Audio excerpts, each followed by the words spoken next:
Why do we do really hard things? Why do we run? Why do we train? Why do we put ourselves in resistance? Why do we fast? Why do sometimes I put in really long days when I don't want to? Because I gotta remind myself that I'm the captain of this fucking ship.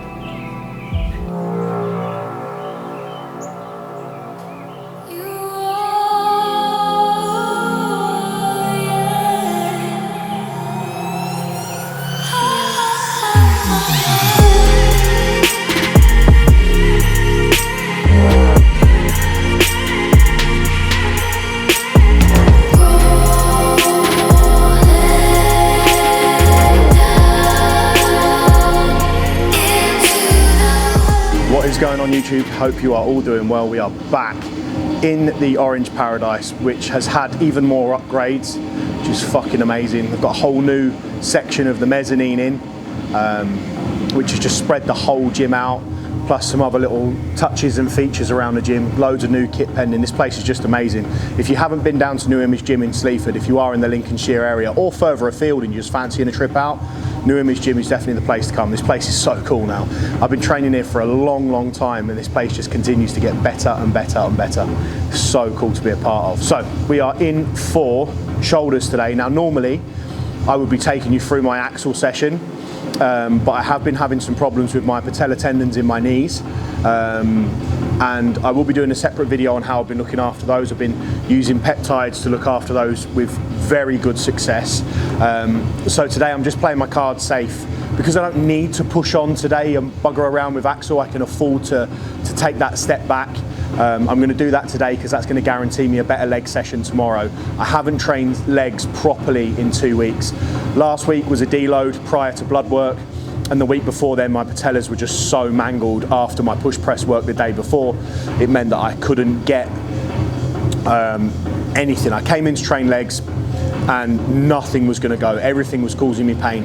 So took the hit, reset, and took that deload week last week as well.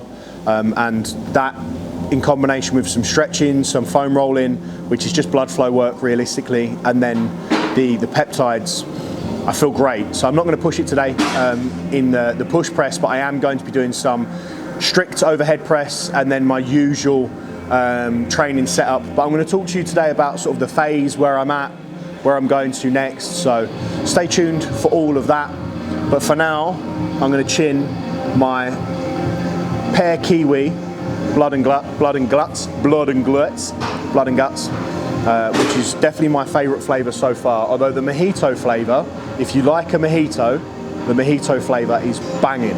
I'm not a massive fan of mint, but my wife is a bit of a mojito monster. She is a mojito connoisseur, and she has told me that it's very good, which means I now have to keep her away from it because she'll start drinking it at night time and not sleep. So, right, let's get it.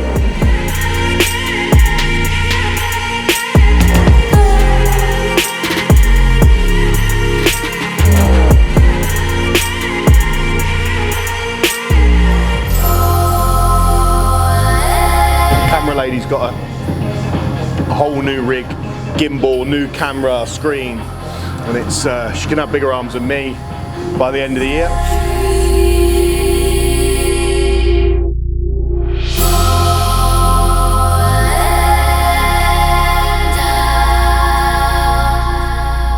You can tell when you're on one and you're having fun because you're like a fucking fly. No, it's a good thing. It's a good thing, but it's just like, I'm like,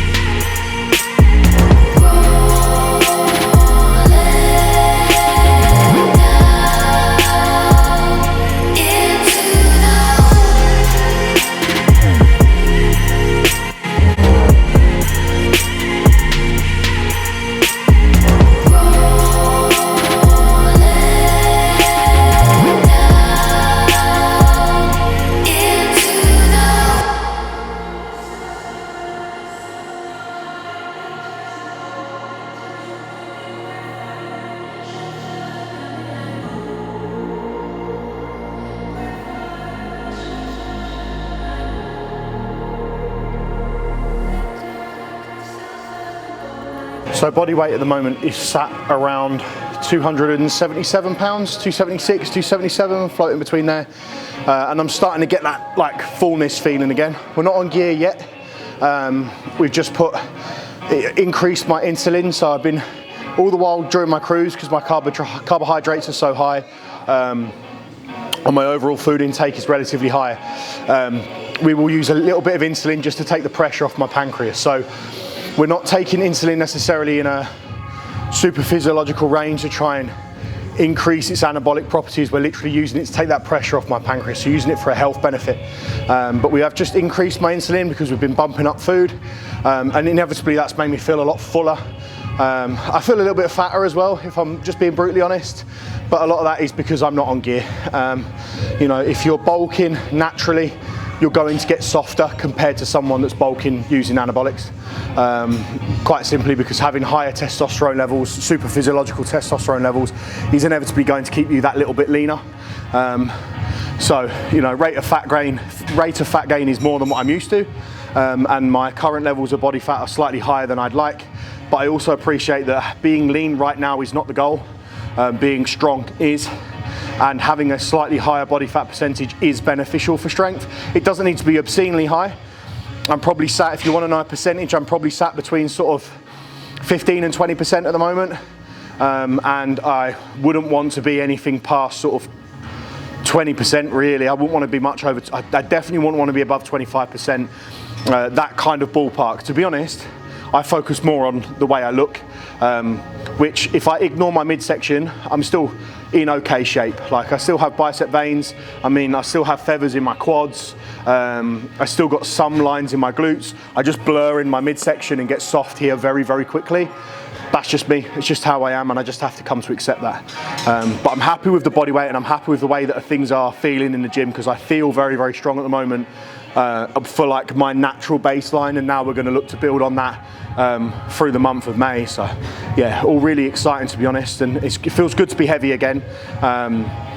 So and it's going to be nice to progress that, and we are looking, as I mentioned before, we are looking to push my body weight to a whole new boundary and take it, you know, 300 pounds, which will be the first time ever. The heaviest I've ever been is like 291, but I was 291 for like a day, but I was consistent at around 290. I was 290 for about 3 or 4 weeks. So yeah, to be starting anabolics at like 277 bodes pretty well that we'll be able to gain that weight as long as I can keep eating. So yeah, all really, really exciting. All right, let's get into this set.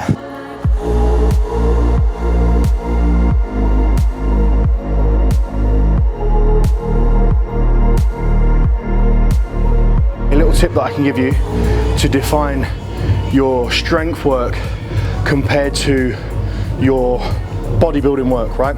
So you have to ask yourself what you're getting out of the exercise. So this exercise in particular, I'm looking for hypertrophy. I'm not trying to be as strong as I possibly can in a 1 rep max side raise. Like, I don't think I've ever seen a competition for that, let's be honest. So, because my focus is to build muscle, I'm still going to pursue strength, and I'm still going to look to get stronger at the exercise. But where I'm looking for like specific elements is my focus is on eccentric. So my priority is to get through the concentric, to get through this, pause this, and then control my eccentric. We know that your eccentric phase is going to be the most beneficial for hypertrophy. So I'm looking to take that eccentric phase through its full ROM. So what I'm not doing is coming up, not pausing at the top, not catching, not loading from here, which is what a lot of people do. They'll miss that and then catch about here and control down, and you'll see that.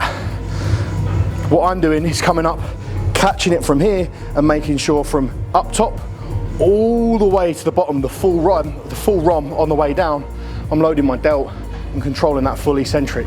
Now, if I was looking at a strength building exercise, let's take my overhead press that I'm going to hit next.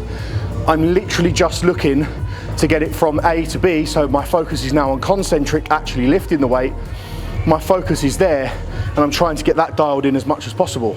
So the difference between strength work, strength specific work, like trying to be stronger at the movement alone, and hypertrophy work is a focus from concentric on your strength work and eccentric on your hypertrophy work.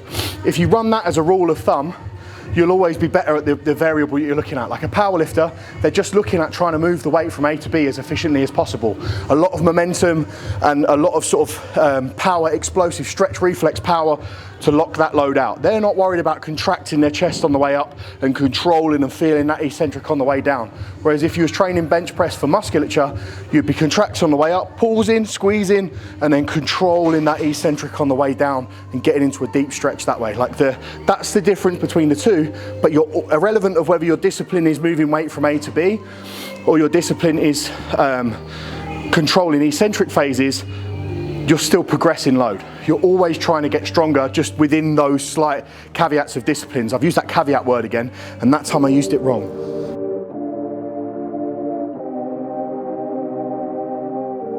Change of bar. Axle bar, let's keep it a little bit more comp specific. Axle bar is just a little bit trickier than a normal comp bar, so I'm going to stick with that bad boy. As if someone's left that bar like that. Like, let's just have a little look. How difficult is it to do this? How difficult is it? Oh, actually, finding it quite easy.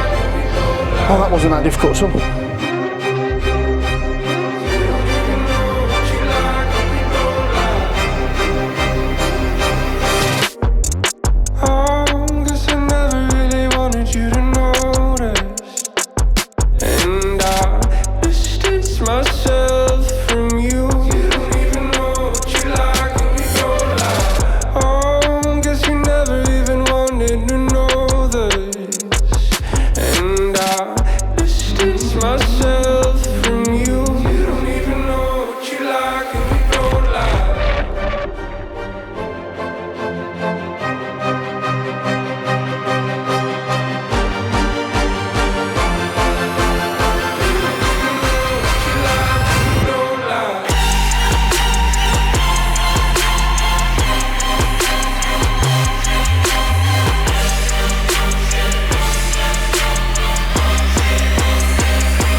When I come back to doing this again, what I want to try and do is bring it up to here, there, and I need to get it higher on my stomach. So I'm not sure if I make the switch, yeah, like that, and then clean. So it's a much shorter distance, because at the moment I'm cleaning from my belt to my chest and it's too far.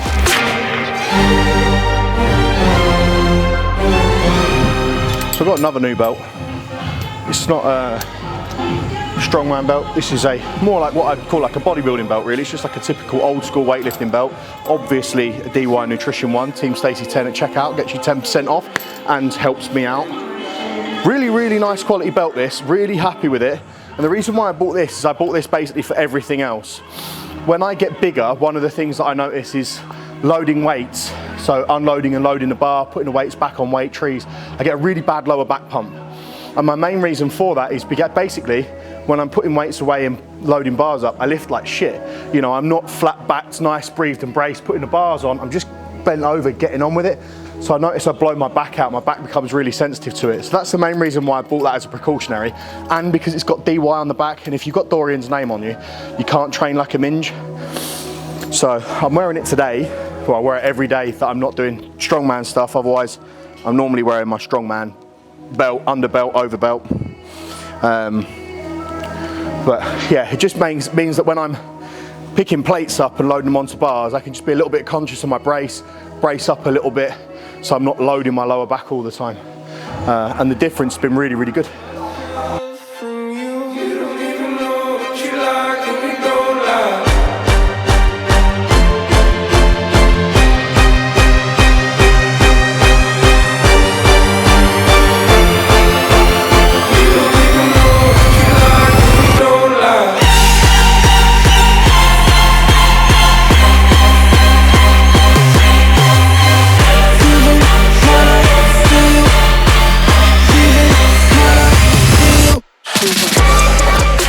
Really nice coming back to strict overhead press work, because I haven't been doing that for a few weeks, obviously been doing push pressing, is I'm now way more stable overhead, which is really exciting, and my lower back is getting used to being in this position, which is great because inevitably, like your hardest reps, you're going to be here working to push through.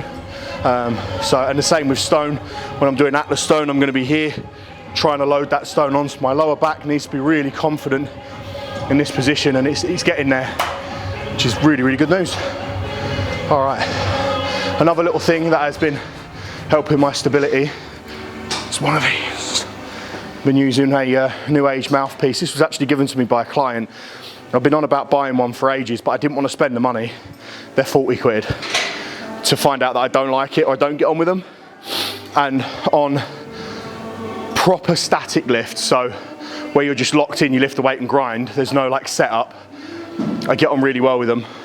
I don't like it for my axle work. Because I want to be able to open my mouth and gasp air. With that, you have to bite down and breathe, because I don't know, I've got it in my head that this thing's in my mouth. Just not overly comfortable with it yet, but certainly in strict axle work like this, and then like machine work where I'm just grinding, I can just bite down and grind on it. I absolutely love it. I didn't get on it, didn't fare with it too well when I was deadlifting this week. But I wasn't having a good day deadlift wise at the same time as well, so I can't blame that. But certainly for where I'm just locked in and I can just like in bench press, just lock in and press, or like machine work, lock in and press, or here, come back, set, squeeze, and then just press. I get on with it really well. Deadlifting, being bent over, big gulps of air, being winded, not my favourite. Not yet anyway, might change, but certainly for now, I'm enjoying it for my strict work.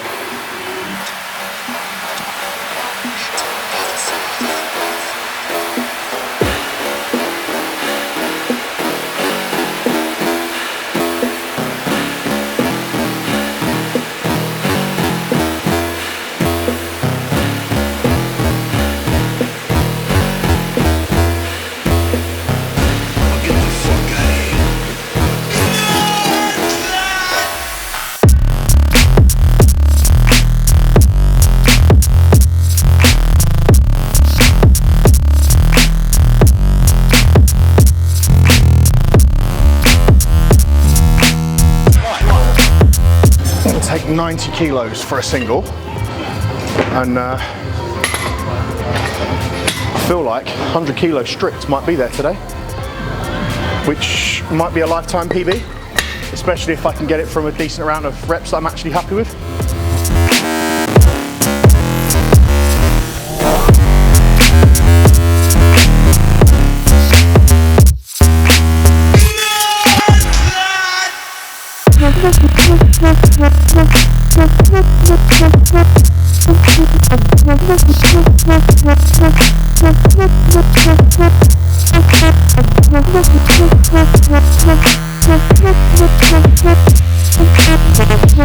A little bit unstable on that first one, so I just need to make sure I put my stance a little bit wider and lock my glutes in before I press.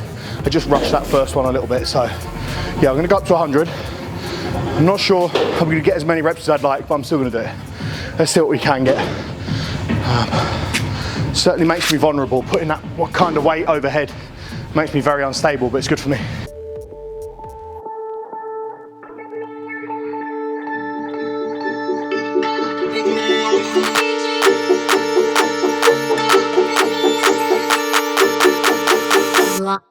Liney.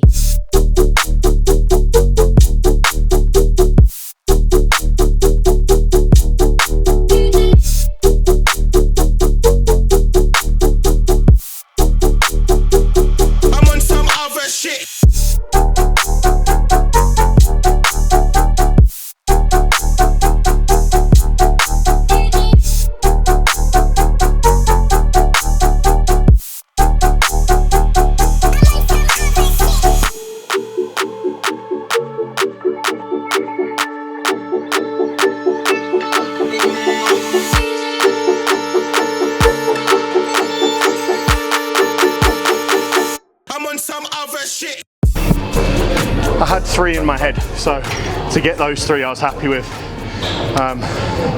Certainly will be running that up, but that's really fucking hard. Really hard to get that initial like pop off the chest from a static position. Yeah, normally as well when I barbell overhead press for like hypertrophy bodybuilding work, I'll normally only bring the bar like down to my chin. So I'll come down here, stay tight, and then press straight back up. Where with that, I'm coming down into my rack position and resting and resetting and breathing. So I'm explosive straight off that rack position, which is obviously more specific to my strongman style of movement. Just means bigger range of motion.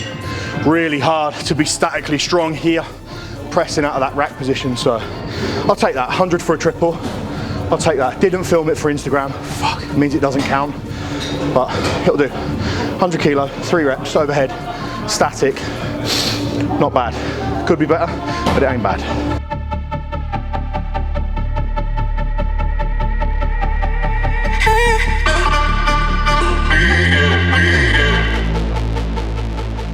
That was hard, wasn't it? Putting the weight back.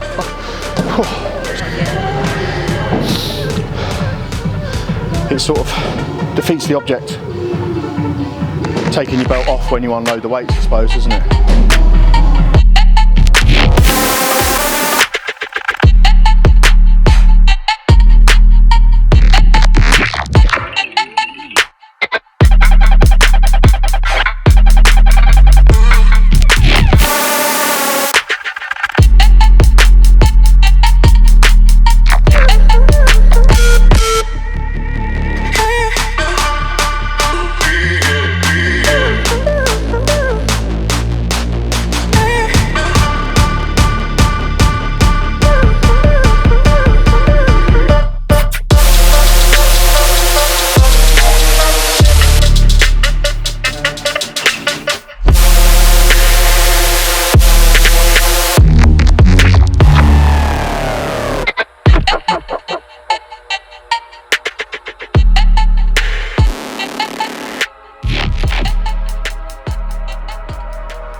So we're into the sort of very non-specific training now. So we are doing crucifixes into side raises, very much like bodybuilding work, which doesn't look like it directly has a benefit to strongman. But I'm very passionate about these sorts of movements, not just from a hypertrophy perspective, but also just from looking after your ligaments and your tendons, that blood flow into those delts, keeping that shoulder joint healthy, keeping yourself nice and mobile. Like that's where these movements come into their own. But I feel where a lot of strength athletes go wrong with these is they just go through the motions with them. Like if you actually train your delts with these exercises, you'll benefit more than going, oh yeah, I'll just do some of them to get some blood in there and to look after my shoulders. It's like the whole process of looking after your shoulder is to challenge it in that position a little bit. And the best way to get blood flow is to actually train it and actually work hard, as opposed to just like getting a band and doing some flicking about, in my opinion. You know, some people may think different, that's fine. Loads of different ways to skin a cat, that's cool. So yeah, I really enjoy this superset as well. Crucifixes into dumbbell side raise, and you can get a little bit more sloppy with the side raises as the fatigue sits in, but the crucifix itself has to stay really, really strict. So 15 reps on each, 3 rounds, no rest. Let's go.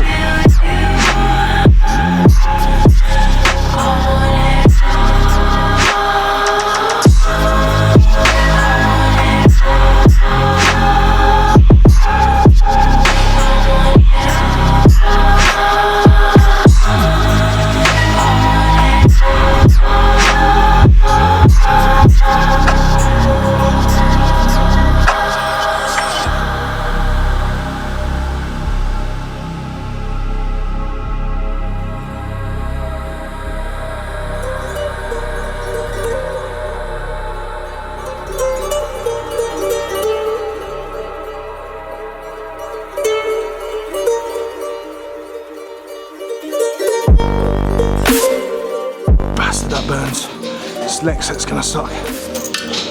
So guys, watch what I'm doing. I'm just explosively getting up to here to control it back down. I'm focusing on this, not constantly just throwing it up all the time. Eccentric focus, not concentric focus. Okay, let's go.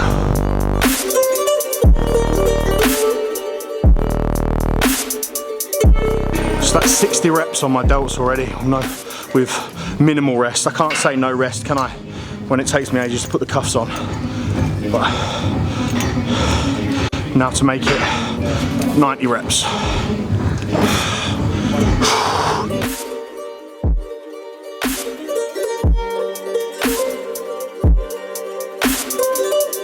.5 kilo dumbbells, big man thing.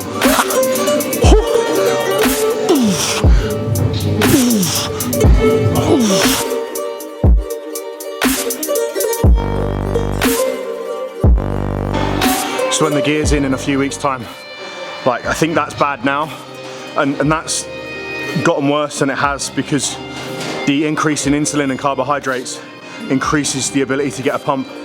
So that's already made that even more savage than it was. But then once the gear comes in as well, it's just gonna be like absolute agony straight off the first set. But I fucking love that as well. Like that burn, that sensation is mega and does a lot for you. Like I say, hypertrophy, blood flow, tendons, ligaments, bueno. So, and for a lot of people as well, that's a really time efficient way to train like your smaller isolated movements. So if you're doing like leg extensions, hamstring curls, you could do that.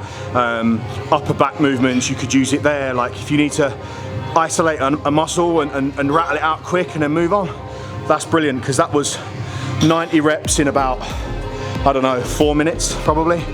And to be honest, it wasn't even 90 reps because I think I got about 10 on the crucifix and then about 13 or probably around 10 half decent reps on the dumbbells, so less than 90 reps, but still savage. Blows them up, gets a pump in there, takes them to failure, trains them, and at the end of the day, like, you're still going to look to progress that strength wise. It's just going to be very, very slow.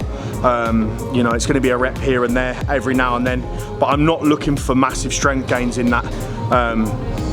I'm striving for them, but I'm not, you know, I'm not beat up if I'm doing the same thing weeks in, weeks out, but I'm still getting a pump and training's failure. That doesn't really matter. It's my bigger compound exercises like my strict seated shoulder press that I'm looking to progress quite considerably strength wise, and talk a little bit about, once I've rattled one off, I'll talk a little bit about the phase that we're currently in, transition into the next phase, and how things are looking, where we're going to go from here. Buzzing.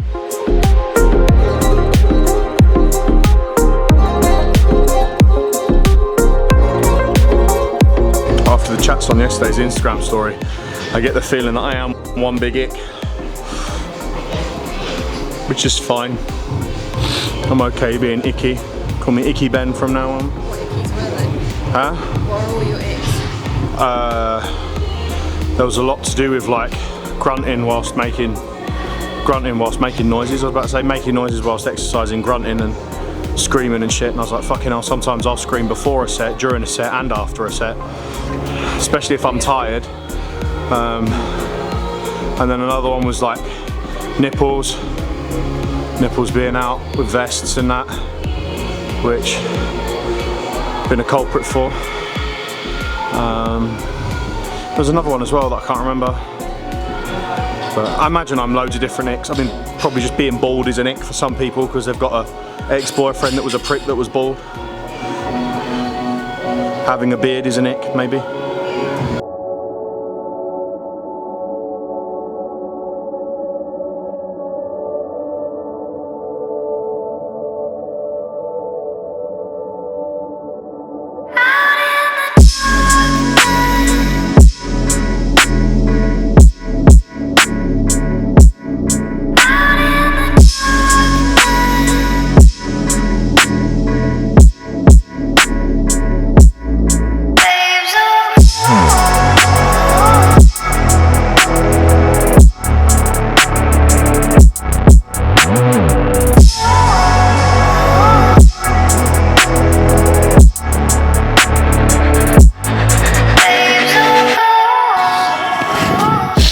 So just to finish off the session, I am doing a little bit of grip work.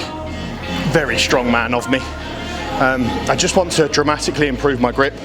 I've got a farmer's walk to do, power stairs and deadlift. And the deadlift I can use straps, but I will be faster without. So I'm going to try and train that event without straps. It's a deadlift ladder, and if I can just grip and rip every single one, or maybe even play around with hook grip, it will be more time efficient. So we'll see. But I'm enjoying training my grip anyway, and it's something that I've been meaning to do for a long time. My grip is pretty shit given all of the years of using straps, so I don't need good grip as a bodybuilder, but I need good grip as a strongman, so it's definitely an area to pick up on. To train my grip, I'm keeping it very, very simple. I load 140 kilo onto the smoothest, shittiest bar I can find in the gym, which this one, the knurling on it is particularly terrible. And I have my little timer here. It's got a little magnet on it. That comes courtesy of my boy Harry the Screamer. And all I do is set that timer running, wait for it to get to 10 seconds, pick the bar up and hold it for as long as I can. My PB currently is just under a minute, like 58 seconds, something like that. So today, excuse me, I need to stop smoking. I don't actually smoke. Today, I need to try and see if I can beat a minute. I don't use any chalk or anything like that just yet. I have just ordered some grip jizz, which is really, really good liquid chalk, and use that soon. But for now, just using my hand roughage, shitty bar, and just a bit of oomph.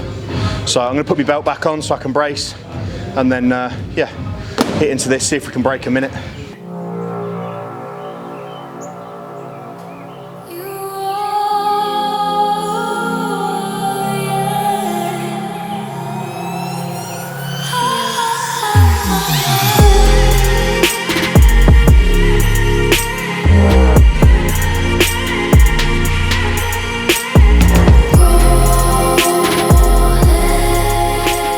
So now what I do, rest for a couple of minutes and repeat again, and see if I can get close to 30 seconds. It's crazy how quickly the strength in your grip diminishes, or at least mine does. Thing to note is I'm doing double overhand on this to make it harder, but when I'm actually deadlifting I do over and under grip to lock it in.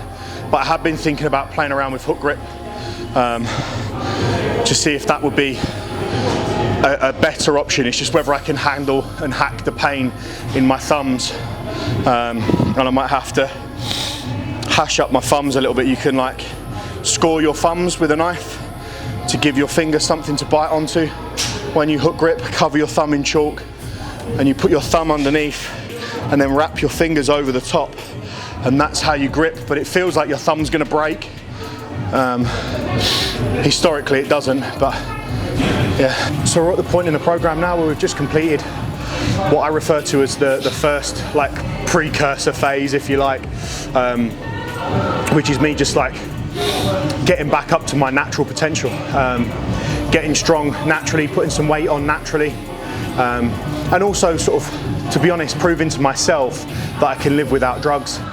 Because there was definitely, coming away from anabolic use, coming away from bodybuilding at the start of this year, there was definitely the realization of a heavy addiction where I felt like I needed it to train, to get strong, I needed it to be big, and I'm now very confident that I can live without it. And I said to Josh, when I came off gear, I said, I'm not going back on gear, I'm not touching drugs again if I can prove to myself that I can live without it. And if that never came, then I was very confident that I'd never use again, and I'd just suffer until mentally I got over it.